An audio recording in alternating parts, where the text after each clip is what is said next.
अस्सलाम वालेकुम व्यूवर्स। आज मैं आप लोगों के लिए चना पुलाव की रेसिपी लेकर आई हूँ। बहुत सिंपल सी रेसिपी है और ये बहुत जल्दी तैयार हो जाते हैं, कोई ज़्यादा टाइम नहीं लगता इसे बनाने में।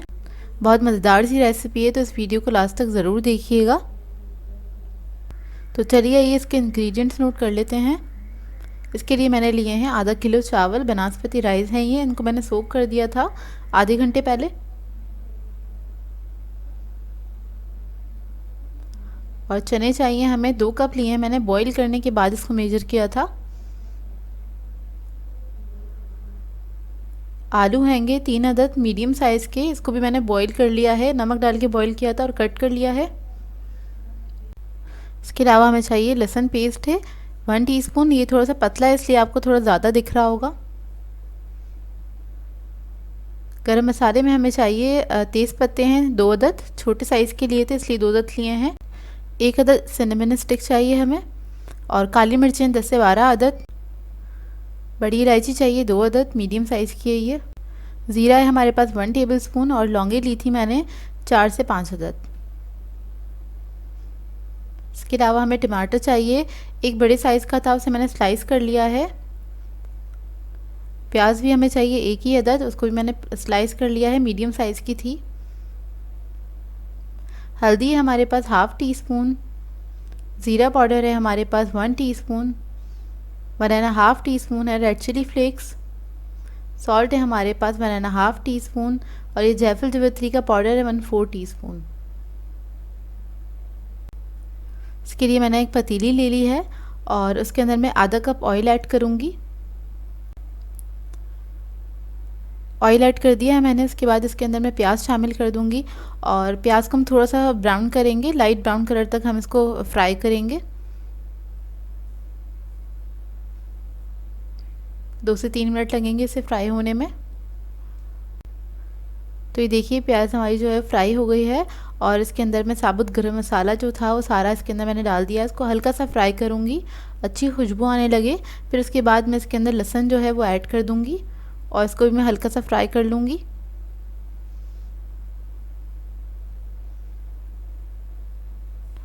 बस जल्दी से इसको फ्राई कर लीजिए, और फिर मैं इसके अंदर जो गरम हमारे मसाले थे सारे वो इसके अंदर शामिल कर दूँगी, और इसको मिक्स कर लूँगी अच्छी तरीके से। हल्का सा भून लेना है इसको। फिर इसके अंदर टमाटर ऐड कर देंगे, और इसको मैं हल्का सा भून लूँगी इसी के साथ।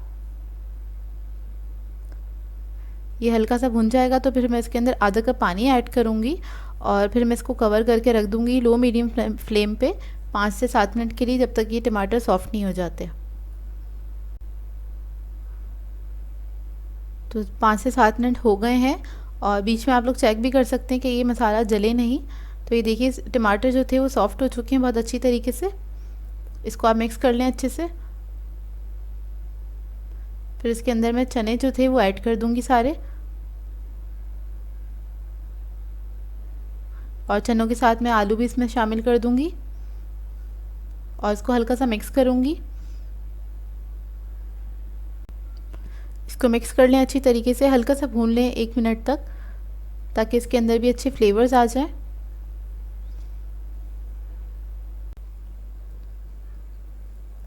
जब ये भून जाए अच्छे से तो इसके अंदर हम चावल ऐड कर देंगे सारे, और चावल ऐड करने के बाद हम इसमें पानी ऐड करेंगे। पानी बस इतना ऐड करना है, चावल से 1 इंच ऊपर होना चाहिए पानी, तो इतना आप अंदाज़ा कर लीजिएगा स्पून वगैरह से।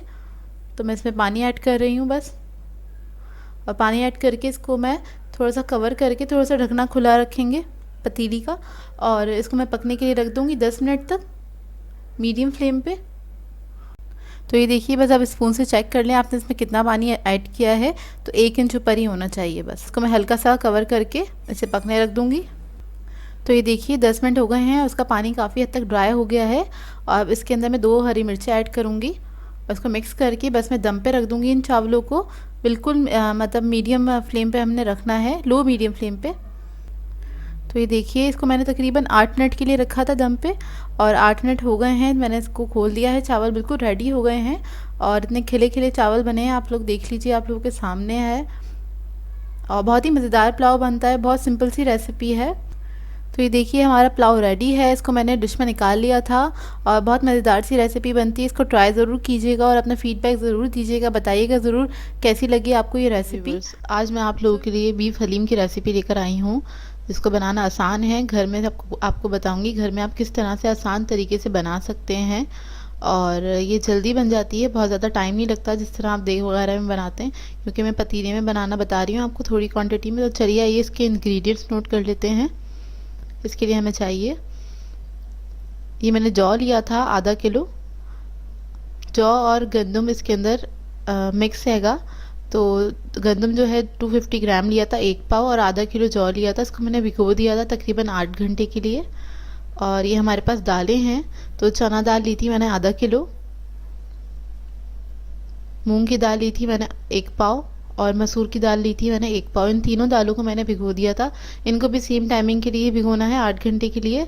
इसके अलावा हमें हल्दी चाहिए होगी 1 टेबल स्पून,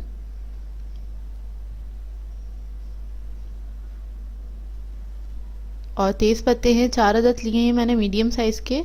नमक चाहिए 1 टेबल स्पून। अच्छा, ये हमारा स्टेप 1 था। तो मैं स्टेप्स के उससे बताऊंगी आपको ताकि समझने में आसानी हो। तो स्टेप 1 में हम क्या करेंगे, अपनी दालें और गेहूं वगैरह सबको हम पकाने के लिए रख देंगे, इन्हें गला लेंगे बेसिकली। तो ये मैं प्रेशर कुकर में बना रही हूँ। तो जौ और गेहूँ मैंने प्रेशर कुकर में डाल दिया है। इसमें ये तीनों चीज़ें जो मैंने आपको बताई थी, बे लीफ, नमक और हल्दी, ये ऐड करके आधा आधा ऐड किया है इसके अंदर, और पानी ऐड करके मैं प्रेशर कुकर बंद कर दूंगी। क्योंकि जौ गलने में थोड़ा टाइम लगता है, इसलिए मैं प्रेशर कुकर में इसको कुक कर रही हूँ। सिर्फ 10 मिनट के लिए ही कुक करूँगी, बहुत ज़्यादा नहीं। और इसमें मैंने तकरीबन आधा जग के करीब पानी ऐड किया था जौ में। और दूसरी तरफ पतीली के अंदर मैं दालें बना रही हूँ, उनको गला लेंगे दालों को। दालें जल्दी गल जाती हैं, इसलिए दालों को मैं अलग ही बॉईल कर रही हूँ। आप लोग चाहें तो एक साथ भी मिक्स करके पका सकते हैं। अगर आप पतीली में बना रहे हैं तो आप क्या कहते हैं, सारी चीज़ें एक साथ मिला के पका लें। तकरीबन 2 घंटे लगते हैं उसको पकने में। तो मेरी टाइमिंग शॉर्ट हो जाएगी क्योंकि मैं प्रेशर कुकर में कुक कर रही हूँ। बस अब इसको हम गलने के लिए रख देंगे। देखिए तकरीबन आधा घंटा लगा है इन दालों को गलने में। लो मीडियम फ्लेम पे मैंने कुक किया था। ये सारी दालें गल चुकी हैं। और प्रेशर कुकर जो है उसको मैंने खोल दिया था। सिर्फ 10 मिनट ही मैंने इसको गलाया है, सिर्फ इतना कि इसका दाना फटने लगा। और 10 मिनट से ज़्यादा नहीं पकाया मैंने प्रेशर कुकर में। दूसरे स्टेप पे आ जाते हैं हम। उसके लिए हमें गोश्त चाहिए।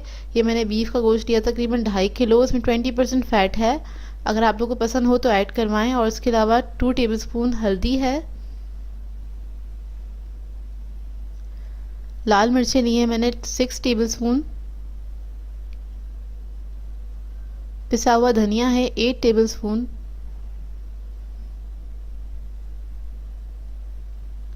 प्याज है हमारे पास 6 अदद ली थी मीडियम साइज की, इसको मैंने स्लाइस कर लिया था।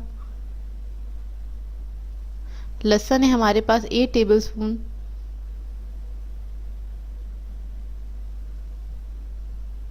ऑयल है 1 कप।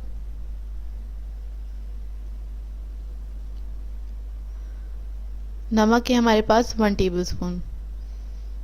ये कोरमे के अज्जा थे। अच्छा, कोरमा भी मैं प्रेशर कुकर में ही बना रही हूँ। स्टेप 2 है हमारा। और इसमें मैंने तेल ऐड कर दिया। इसके बाद प्याज हम ब्राउन करने के लिए इसमें ऐड कर देंगे तेल के अंदर। आप लोग चाहें तो ये सेम प्रोसेस पतीली में भी कर सकते हैं। मुझे प्रेशर कुकर यूज़ करने की आदत है तो मैं यूज़ कर रही हूँ, और थोड़ा टाइम भी सेव हो जाता है इससे। तो आप लोग नॉर्मल पतीली में बना सकते हैं, उसमें आपको थोड़ा टाइम लग जाएगा गोश्त गलाने में, तकरीबन 1 से 1.5 घंटा लगता है। और प्रेशर कुकर में मुझे 45 मिनट्स लगेंगे। प्याज देखिए गोल्डन हो गया है। अब इसके अंदर मैं लहसुन ऐड कर दूंगी और थोड़ा सा इसको भून लूँगी। लहसुन को ज़्यादा नहीं, बहुत हल्के सा। और उसके बाद मैं इसके अंदर तमाम मसाले ऐड कर दूंगी।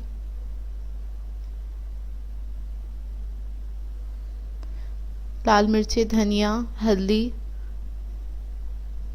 नमक, सब चीज़ें ऐड कर दी हैं। इसको हल्का सा मिक्स करेंगे। इसमें थोड़ा सा पानी ऐड करेंगे।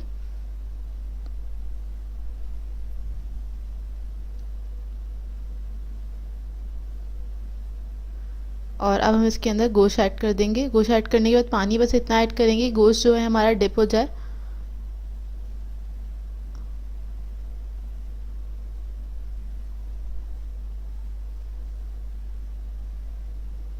और ये ऐड करने के बाद इसको मैं बंद करूँगी और प्रेशर कुकर को मैं पकने के लिए रख दूँगी। और इसमें मुझे तकरीबन 45 मिनट्स लगे थे पकाने में। तो आप लोग अगर पतीली में बनाए तो आप लोगों को तकरीबन 1.5 घंटा लगेगा। और बीच में मैंने इसको खोला भी था एक बार, प्रेशर कुकर को आधा घंटा पकाने के बाद खोला था, उसके बाद फिर दोबारा से मैंने इसको कुक किया था। तो इसकी मैंने आपको टाइमिंग बता दी किस तरह से मैंने बनाया था। और इसमें ये मेरा गोश्त गल गया था 45 मिनट्स के अंदर। अब मैं गोश्त को एक बाउल में ट्रांसफ़र कर दूँगी। अच्छा, मैंने बड़े पीसेस लिए थे गोश्त के, छोटे पीसेस नहीं लिए थे। तो बड़े पीसेस लेने से ये फ़ायदा होता है, आपका रेशा अच्छा बनता है। और ये गोश्त मैंने अलग निकाल लिया था और इसको मैं श्रेड कर लूँगी। साथ में जो इसका जो सालन है वो भी मैंने अलग बाउल में निकाल लिया है। इसके बाद हम एक बड़ा पतीला लेंगे, उसके अंदर दालें और जौ जो मैंने पकाया था, जौ और गंदम, उसको मैंने मिक्स कर लिया है। ये देखिए, इसके अंदर से हम ये जो तेज़ पत्ता है ये हम निकाल लेंगे। इसको निकाल लीजिए क्योंकि बाद में मुंह में आता है तो बहुत बुरा लगता है। जो इसका यूज़ था वो ख़त्म हो गया, मतलब इसकी जो खुशबू है वो आ चुकी है इसके अंदर। और इसके अंदर से सारा तेज़ पत्ता जितने भी हमने ऐड किए थे वो हम निकाल लेंगे। अच्छा, जौ और ये दालें गली हुई हैं हमारी पूरी, तो इसको हमें मिक्स करना है। इसके लिए मैं हैंड ब्लेंडर यूज़ कर रही हूँ। ये हैंड आपके पास ना हो तो आप इसको ठंडा करके थोड़ा सा आप ब्लेंडर के अंदर भी थोड़ा सा ब्लेंड कर सकते हैं। बस इतना इसको मैंने मिक्स किया है कि इसका दाना जो है वो टूट गया है, दाल का और जौ का दाना टूट गया है।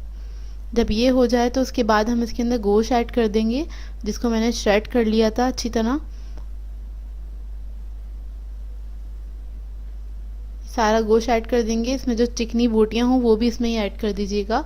और जो हमारा सालन था, जो ग्रेवी बची हुई थी उसकी, वो भी हम इसी के अंदर ऐड कर देंगे और इसको हम मिक्स करेंगे। और ये सब ऐड करने के बाद, पीसने के बाद आपने ध्यान रखना है, इसके पास खड़े रहना है और इसको आपने बस चमचा चलाते रहना है हर थोड़ी देर के बाद। बस इस बात का ख्याल रखिएगा क्योंकि सब मिक्स होने के बाद नीचे जलने का डर होता है। तो बस आप इस तरह से चमचा चलाते रहेंगे और तकरीबन मैं इसको 45 मिनट्स तक कुक करूँगी। उसके बाद फिर मैं आपको दिखाती हूँ। ये बस मैं चमचा चलाती रहूँगी।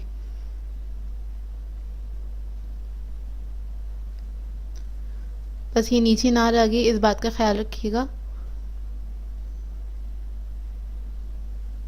और मीडियम फ्लेम पे बस इसको पकने दें। ये चमचा चलाते चलाते ही इसके अंदर जो ऑयल है वो सारा इसी के अंदर चला जाता है, गायब हो जाता है बिल्कुल। तकरीबन आधे घंटे से ज़्यादा हो गया इसको पकते हुए।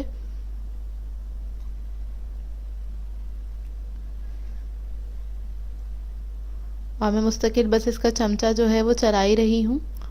इसको बस मिक्स करते रहें आप इस तरह से। तकरीबन 45 मिनट्स हो चुके हैं इसको पकते हुए हलीम को। और अब हम इसके अंदर गोश्त जो है इसका वो हम मिक्स करेंगे। तो मैं इसके अंदर ब्लेंडर जो है वो यूज़ करूँगी, हैंड ब्लेंडर। अच्छा, अब मैं इसके अंदर हैंड ब्लेंडर यूज़ कर रही हूँ। तो ये एक शॉर्ट तरीका होता है व्यूअर्स हलीम बनाने का, क्योंकि हम चूल्हे पे रख के ना पतीले के अंदर घोटा नहीं चला सकते हैं। तो ये अगर आपके पास हो तो बहुत आसान हो जाता है, बहुत जल्दी हलीम बन जाता है इससे। ज़्यादा टाइम नहीं लगता है आपको। और बाज़ार में जो आप लोग हलीम खाते हैं जाके, उनके पास भी बड़े साइज़ के ब्लेंडर्स होते हैं इस तरह के, और वो लोग वो यूज़ करते हैं और इससे इस तरह से घोट लेते हैं हलीम। तो वो बड़ा अच्छा हो जाता है हलीम। तो घर में आप इस तरह से बना सकते हैं थोड़ी सी क्वांटिटी में। इसको मैंने बहुत अच्छी तरीके से मिक्स कर दिया है। सारा गोश्त जो मिक्स हो जाता है दालों के साथ, तब हलीम का रियल कलर निकल कर आता है। ये देखिए। और अब मैं इसको हटा लूँगी। इसके बाद इसको मैं तकरीबन आधा घंटा और कुक करूँगी और बस इसको मिक्स करती चली जाऊँगी। गोश्त जब मिक्स हो जाए अच्छी से, तकरीबन आधा घंटा आपने पकाना है और इसका रेशा बहुत अच्छा आता है। बहुत मज़ेदार हलीम बनता है। ये बहुत मज़ेदार बना था एक्चुअली हलीम ये। बस इसको आधा घंटा मैंने कुक करना है। उसको मैंने रख दिया। स्टेप 3 पे हम आ जाते हैं। उसके अंदर हमें चाहिए गरम मसाला है 1.5 टीस्पून, और 1 टीस्पून जायफल जावित्री पाउडर है, चाट मसाला है 1.5 टेबल स्पून। इसके अलावा हमें प्याज चाहिए बघार के लिए। एक प्याज लिया था, उसको मैंने स्लाइस कर लिया था। और ये लवाज़मात हैं हमारे पास, जिसमें मैंने नींबू लिया है, हरी मिर्चें हैं, अदरक है और पुदीना है। जो हम ऊपर हलीम पे स्प्रिंकल करके और सर्व करते हैं। ये सर्विंग के वक्त आप रख सकते हैं अपनी टेबल पे। इसके साथ तली हुई प्याज ली है। ये हस्ब ज़रूरत होता है, जितना आपको ज़रूरत हो उतना आप ले सकते हैं। व्यूअर्स, आधा घंटा मैंने हलीम को कुक कर लिया था और अब मैं इसके अंदर मिक्स करूँगी ये तीनों चीज़ें। ये बिल्कुल लास्ट में ही जाती हैं तीनों चीज़ें, और उसके बाद इसको बस मिक्स करके मैं फ्लेम ऑफ कर दूँगी। बस अच्छे से आप मिक्स कर लें। हलीम देखिए आपको शक्ल से ही अच्छी लग रही होगी, बहुत ही मज़े की बनी थी ये हलीम। इस रेसिपी को ज़रूर ट्राई कीजिएगा। सबके घरों में अलग अलग तरीक़ों से बनती है ये रेसिपी और सब डिफरेंट चीज़ें यूज़ करते हैं, कोई कुछ मतलब ऐड कर रहा होता है। तो ये एक सिंपल सा तरीका है, मैं इसी तरह से बनाती हूँ हलीम। तो आप लोग इस रेसिपी को ज़रूर ट्राई कीजिएगा। अच्छा, मैंने आधा कप ऑयल लिया था प्याज को फ्राई करने के लिए, तो वो भी आप लिख लीजिएगा अपने पास, मैं लिखना भूल गई। बस प्याज का हम इस पे बघार करेंगे हलीम के ऊपर। फ्लेम मैं ऑफ कर चुकी हूँ हलीम की।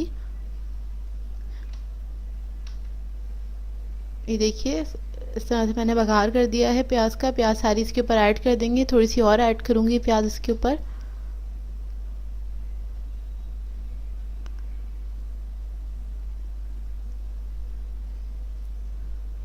और जितने भी लवाज़मात हैं हमारे पास, अदरक है, हरी मिर्चें हैं, पुदीना है, ये सब इसके ऊपर ऐड कर देंगे।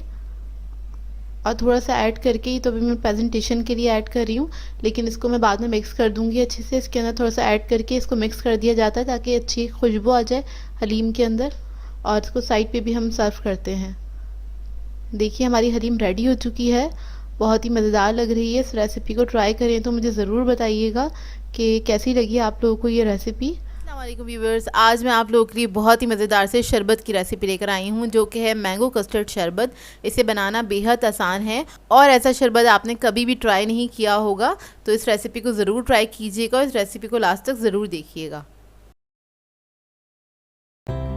अगर आप मेरे चैनल पर नए हैं तो मेरे चैनल को सब्सक्राइब करें और साथ ही साथ बेल आइकन को क्लिक करना ना भूलें। इससे मेरे आने वाली हर वीडियो की नोटिफिकेशन आपको सबसे पहले मिलेगी। मेरी वीडियोस अच्छी लगे तो उसको लाइक करें और इसको शेयर भी ज़रूर करें। तो चलिए आइए वीडियो स्टार्ट करते हैं। दूध ले लिया है 1 लीटर, उसको पकने के लिए रख दिया था मैंने। इसके अंदर हम ऐड करेंगे आधा कप चीनी, या फिर आप हस्बे जायका भी ऐड कर सकते हैं अपनी मर्ज़ी के मुताबिक। और दूध पक रहा है, इतने हम ले लेते हैं कस्टर्ड। तो कस्टर्ड हमें चाहिए, मैंगो कस्टर्ड लिया है मैंने 1 टेबलस्पून के बराबर, और इसमें ऐड कर देंगे हम 1/4 कप के बराबर पानी और इसको डिज़ोल्व कर लेंगे अच्छी तरीके से। इसमें कोई लम्स नहीं रहने चाहिए।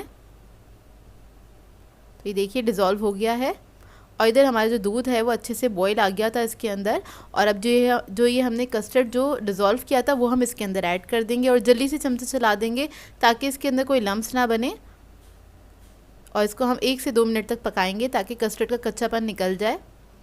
तो देखिए 1 या 2 मिनट हो चुके हैं अच्छे से और इसका कच्चापन निकल गया है। हल्का सा गाढ़ा होगा, ये ज़्यादा थिक नहीं होगा। और अब हम इसके अंदर ऐड करेंगे बादाम, पिस्ते और इलायची। इन तीनों को मिला के मैंने पाउडर बना दिया था, तो 2 टेबलस्पून के बराबर है ये तकरीबन। और मैंने बहुत थोड़े थोड़े से बादाम पिस्ते लिए थे और 2 अदद इलायची ऐड करी थी। उसके बाद इसको पाउडर बना दिया था। ये ऐड करके भी इसको हम 2 मिनट तक पकाएंगे। 2 मिनट पकाने के बाद इसको मैं ठंडा कर लूँगी। तो देखिए कम्प्लीटली ठंडा हो गया। इसको मैंने फ्रीज़र में रख दिया था 1 से 1.5 घंटे के लिए ताकि बहुत अच्छे से ठंडा हो जाए। अब एक बड़ा सा बाउल ले लेंगे, उसके अंदर इसको हम ट्रांसफ़र कर देंगे। और आप लोग देख रहे होंगे ये बहुत ज़्यादा थिक नहीं है। और इसके अंदर हम ऐड करेंगे 1 कप मैंगो प्योरी। तो 2 अदद आम लिए थे और उसको मैंने पीस लिया था ब्लेंडर में डाल के, और वो हमने इसके अंदर ऐड कर दिया। इसको भी मिक्स कर देंगे अच्छी तरीके से। अच्छे से जब ये मिक्स हो जाएगा तो हम इसके अंदर ऐड करेंगे तुखमलंगा। 5 टेबलस्पून ले लीजिएगा। और इसको मैंने 2 टेबलस्पून लिया था तुखमलंगा, उसको सोक कर दिया था, और इसमें से मैं ले लूँगी 5 टेबलस्पून। और इसको भी हम मिक्स कर लेंगे अच्छी तरीके से। तो देखिए मिक्स हो गया है। जब ये मिक्स हो जाएगा तो इसके अंदर हमने ढेर सारी बर्फ़ ऐड कर देनी है, अपनी मर्ज़ी के मुताबिक, कम या ज़्यादा जैसे आपको पसंद हो बर्फ़ ऐड कर दें और इसको मिक्स करेंगे अच्छी तरीके से। तो हमारा ये मज़ेदार सा मैंगो कस्टर्ड शरबत रेडी है। आप लोग इस रेसिपी को ट्राई ज़रूर कीजिएगा और अपना फ़ीडबैक ज़रूर दीजिएगा। तो ये ठंडा ठंडा सा सर्व करें। आप ऊपर से चाहें तो गार्निश के लिए बादाम पिस्ते भी ऐड कर सकते हैं, वो अभी मैं लास्ट में करूँगी। तो ग्लासेस में निकाल लेते हैं इसको। आपको देखने से ही अंदाज़ा हो रहा होगा कितने मज़ेदार लग रहा है ये। और ऊपर मैंने थोड़े से बादाम पिस्तों से इसको गार्निश कर लूँगी। ये देखिए इस तरह से। तो मज़ेदार सा हमारा शरबत रेडी है। आई होप आप लोगों को ये सिंपल सी रेसिपी अच्छी लगी होगी। आज मैं आप लोगों के लिए बहुत मज़ेदार सी सूजी के हलवे की रेसिपी लेकर आई हूँ। इसकी काफ़ी रिक्वेस्ट थी मेरे पास, और ये पूरियों के साथ खाया जाता है हलवा। बिल्कुल हलवाई वाली रेसिपी है, ऑथेंटिक रेसिपी है। इसको आपने ट्राई ज़रूर करना है। तो चलिए आइए इस रेसिपी को स्टार्ट करते हैं। तो इसके लिए मैंने एक पैन ले लिया, उसके अंदर 4 कप पानी ऐड कर रही हूँ, और इसके साथ हम चीनी लेंगे तकरीबन 2 कप के बराबर, और 2 अदद इलायची है हमारे पास। तो सबसे पहले हम इलायची ऐड कर देंगे, उसके बाद हम चीनी ऐड कर देंगे 2 कप। फिर हम ऐड करेंगे ज़र्दा फूड कलर, तकरीबन 1/4 टीस्पून के बराबर ऐड किया है मैंने, और इसको हल्का सा मिक्स करेंगे और इसको पकने के लिए छोड़ दें। एक अच्छा सा बॉईल आ जाए और चीनी जो है पूरी तरीके से डिज़ोल्व हो जाए, बस इतना ही पकाना है। तो ये देखिए शीरा बिल्कुल रेडी हो गया है, तकरीबन 2 मिनट लगे इसे पकने में। अब इसको उठा के हम साइड पे रख देंगे। अब दूसरा पैन ले लेंगे। इस पैन के अंदर हम ऐड करेंगे 1 कप घी,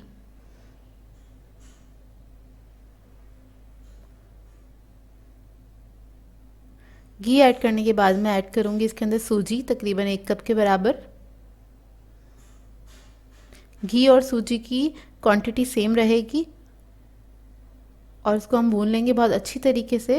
इतना भूनिएगा कि इसका कलर जो है थोड़ा सा चेंज हो जाए, लाइट ब्राउन कलर का हो जाए। इसको आपने इतना भूनना है, तकरीबन 7 से 8 मिनट लगेंगे।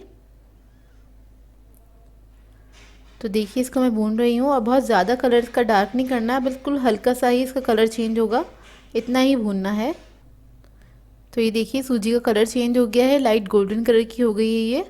और अब मैं इसके अंदर ऐड करूँगी बादाम पिस्ते, तकरीबन 2 टेबलस्पून के बराबर, और इसको हल्का सा मिक्स कर लें। थोड़ा सा फ्राई हो जाएंगे इसी के अंदर, उससे बहुत अच्छा टेस्ट आता है नट्स का। और ये आपने भूनने के बाद क्या करना है, इसके अंदर शीरा ऐड करना है थोड़ा थोड़ा सा करके, और थोड़ा सा पीछे हट के करिएगा क्योंकि इसमें बबल्स उठते हैं एकदम से। ये देखिए इस तरह से थोड़ा सा शीरा ऐड कर दें।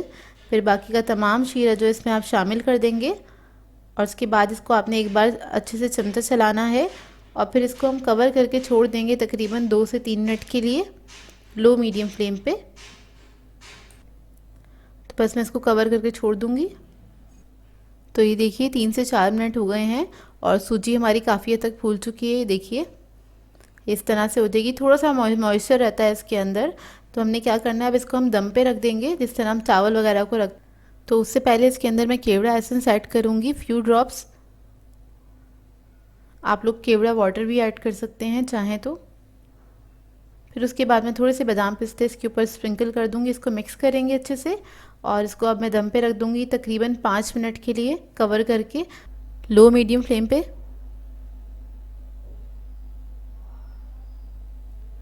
तो ये देखिए 5 मिनट हो चुके हैं, इसको मैंने दम पे रख दिया था। अब इसको हम चेक कर लेते हैं। तो ये हमारा जो हलवा है बहुत मज़ेदार सा बिल्कुल परफेक्टली डन है। ये देखिए आप इसका टेक्सचर, ये ऑथेंटिक रेसिपी है हलवाइयों वाली। इसको आपने ट्राई ज़रूर करना है, और ये आप पूरियों के साथ सर्व कर सकते हैं। चाहें तो आप वैसे भी इसको ऐसा डिज़र्ट भी आप सर्व कर सकते हैं। अब इसको मैं सर्व कर लूँगी। इस तरह से मैंने एक प्लेट में निकाल लिया था। आपने इस रेसिपी को ट्राई करना है, अपना फीडबैक ज़रूर दीजिएगा, बताइएगा ज़रूर कैसी लगी आपको ये रेसिपी। आज आप लोगों के लिए सॉफ्ट पूरी की रेसिपी लेकर आई हूँ। इसकी काफ़ी फरमाइश थी मुझसे कि सॉफ्ट पूरी हम किस तरह से बना सकते हैं घर में, और ये बहुत ही मज़ेदार पूरियाँ बनती हैं, बाज़ार से ज़्यादा अच्छी होती हैं घर में बनाना, और इनका टेस्ट भी बहुत अच्छा होता है। आप इस रेसिपी को ट्राई करेंगे तो आप लोगों को अंदाज़ा होगा। और बहुत आसान सी रेसिपी है, बस कुछ ट्रिक्स होती हैं जिनका ख्याल रखना होता है हमें। तो चलिए आइए इसके इंग्रेडिएंट्स नोट कर लेते हैं। इसके लिए मैंने लिया है मैदा 2 कप,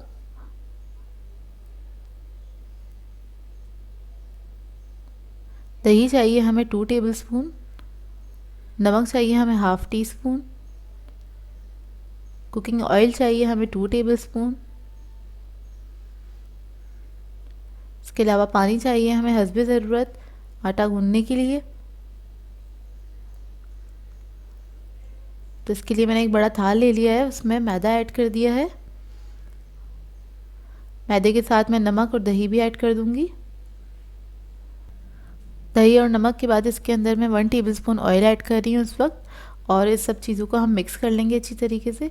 अच्छा, मैं मैदे से पूरियाँ बना रही हूँ, आप लोग चाहें तो ये पूरियाँ आप आटे से भी बना सकते हैं, या फिर आप इस तरह से भी कर सकते हैं कि 1 कप आप मैदा ले लें और 1 कप इसमें आटा ऐड कर लें नॉर्मल, तो उससे भी पूरियाँ बन जाती हैं।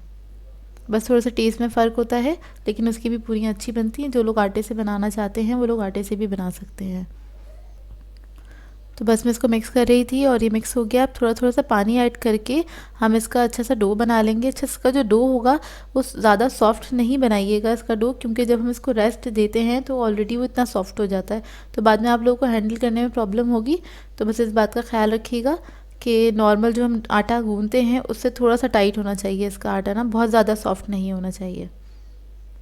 इसको समेटने के बाद बस थोड़ा सा हमें इसको नीड करना है 2 से 3 मिनट तक, ज़्यादा इसको नीड नहीं करेंगे। बस थोड़ा सा नीट करने के बाद इसके अंदर मैं 1 टेबलस्पून ऑयल जो है वो ऐड कर दूंगी, और इसको हम मिक्स करते हुए इसको इतना नीट करेंगे जो ऑयल है वो इसके अंदर अच्छे से जब्स हो जाए। तो बस इसको हमें इतना क्या कहते हैं नीट करना है। और ये डो आप देख लीजिए किस तरह से हो रहा है, किस फॉर्म में है, आपको अंदाज़ा हो रहा होगा इस वक्त कि कितना मतलब इसका टेक्सचर कैसा है, कितना हार्ड है या कितना सॉफ्ट है। ये ज़्यादा सॉफ्ट नहीं है डो, क्योंकि जब हम इसको रेस्ट के लिए रखेंगे तो ये सॉफ्ट हो जाएगा। ये देखिए डो को मैंने नीट करते करते स्मूथ कर लिया है। अब ऑयल इसके अंदर बिल्कुल भी नज़र नहीं आ रहा है। तो अब मैं इसको रख दूंगी थोड़ी देर के लिए, तकरीबन आधे घंटे के लिए कवर करके रेस्ट के लिए। तो आधा घंटा हो गया है, तो हमारा डो सेट हो गया होगा। ये देखिए कितना सॉफ्ट हो गया है। तो इसीलिए हमने आटा जो था अपना ज़्यादा सॉफ्ट नहीं रखा था, क्योंकि ये बाद में क्योंकि मैदा होता है इसके अंदर और जो हमने चीज़ें डाली है उनकी वजह से ये सॉफ्ट हो जाता है। तो हम इसके पेड़े बना लेंगे। अच्छा, मैं थोड़े बड़े साइज़ की पूरियाँ बना रही हूँ, ये आप पे डिपेंड करता है, आपको जो साइज़ पसंद हो आप उस साइज़ के इसके पेड़े बना सकते हैं। थोड़ा सा ऑयल हाथ पे लगा लेंगे और इसके पेड़े बना लेंगे। अच्छा, सॉफ्ट पूरियाँ बनाने के लिए ज़रूरी है कि आप इसके ऊपर ऑयल ही लगाएं, मतलब क्या कहते हैं खुश्क आटा इस्तेमाल ना करें पेड़े वगैरह बनाने में या इसको बेलने में। अगर आप वो यूज़ करते हैं तो आपकी पूरियाँ सख्त हो जाती हैं, तो इस बात का ख्याल रखिएगा। ऑयल के साथ ही आपने इनको बेलना भी है। अच्छा, मैंने सारे पेड़े तैयार कर लिए थे और मुझे पूरियाँ इधर ही बेलनी हैं, तो मैट पे मैंने ऑयल लगा लिया है अच्छे से। बहुत ज़्यादा ऑयल नहीं लगाइएगा कि आपको वो स्लिप हो और फिर आपको बेलने में परेशानी हो। तो बस आपने थोड़ा सा ऑयल लगाना है और इसको आप लोगों ने बेल लेना जो आपको साइज़ पसंद हो। अच्छा, पूरियों को बहुत ज़्यादा पतला भी नहीं करेगा, तभी पूरियाँ आपकी सॉफ्ट नहीं बनती हैं कि आप लोग इसको पतला कर लेते हैं। दूसरा ये कि इवनली बिली हुई होगी आपकी पूरी, तो वो अच्छे से फूलेगी। अगर कहीं से भी मोटी पतली इस तरह से होगी तो वो सही से नहीं फूलती है। तो ये देखिए मैंने बेल ली है। अब इसको हम फ्राई करेंगे। तो ऑयल मैंने गरम करने के लिए रख दिया था, तो इसको हमें हाई फ्लेम पे ही इसको फ्राई करना होता है। बस आपने जैसे ही इस पूरी को तेल में डालना है तो एक स्पून की मदद से इसको हल्के हाथ से आप थोड़ा सा प्रेस करेंगे तो इसके अंदर स्टीम बन जाती है, जिसकी वजह से पूरियाँ जो हैं फूल जाती हैं। तो अच्छा, इसको मैं थोड़ा गोल्डन ब्राउन कर रही हूँ। तो कलर भी आप पे डिपेंड करता है, अगर आप लोगों को अच्छा गोल्डन ब्राउन कलर पसंद है तो आप लोग इस तरह से इसको फ्राई कर सकते हैं, नहीं तो आप वाइट कलर की भी पूरी निकाल सकते हैं। मतलब उसको फ्राई करके आप निकालें, वो चंद सेकंड में ही हो जाती है। तो पूरियाँ बस बहुत जल्दी जल्दी फ्राई हो जाती हैं। इसके पेड़े बनाना और आटा गूंदने में ही थोड़ा टाइम लगता है। मैं दूसरी पूरी आपको फ्राई करके दिखा रही हूँ। बस आपने इसमें फ्लेम का ख्याल रखना है कि जैसे ही आपने एक पूरी क्या कहते हैं बेल के आपने इसको फ्राई कर लिया, तो उसके बाद आपने फ्लेम थोड़ी सी स्लो कर देनी है दूसरी पूरी डालते वक्त। जब आप दूसरी पूरी डाल देंगे तब आपने फ्लेम हाई कर देनी है। तो ये देखिए पूरी हमारी कितनी अच्छी माशाल्लाह से फूली फूली सी बन रही हैं। बहुत आसान सी रेसिपी थी। आई होप आप लोगों को अच्छी लगी होगी ये रेसिपी, और जिन लोगों की फरमाइश थी उनकी पूरी हो गई होगी। देखिए पूरियाँ मैंने ट्रे में निकाल ली थी और ये निकालने के बाद भी कितनी सॉफ्ट हैं आपको दिख ही रही होंगी। मैं आपको तोड़ के दिखा रही हूँ, ये देखिए। और ये पूरियाँ निकाले हुए मुझे काफ़ी टाइम हो गया है, मतलब ये तकरीबन 10 मिनट हो गया। ठंडी हो चुकी हैं पूरियाँ, उसके बावजूद इतनी सॉफ्ट है। आई होप व्यूवर्स आप लोगों को ये रेसिपी अच्छी लगी हो। अच्छी लगे तो उसको लाइक ज़रूर कीजिएगा। सो व्यूवर्स, अगर आप लोगों को मेरी रेसिपीज़ अच्छी लगती हैं तो मेरे चैनल को सब्सक्राइब करें, लाइक ज़रूर किया करें, शेयर भी ज़रूर किया करें अपने फ्रेंड्स के साथ, फैमिली के साथ। तो मुझे अपनी दुआ में याद रखिएगा। अल्लाह हाफ़िज़।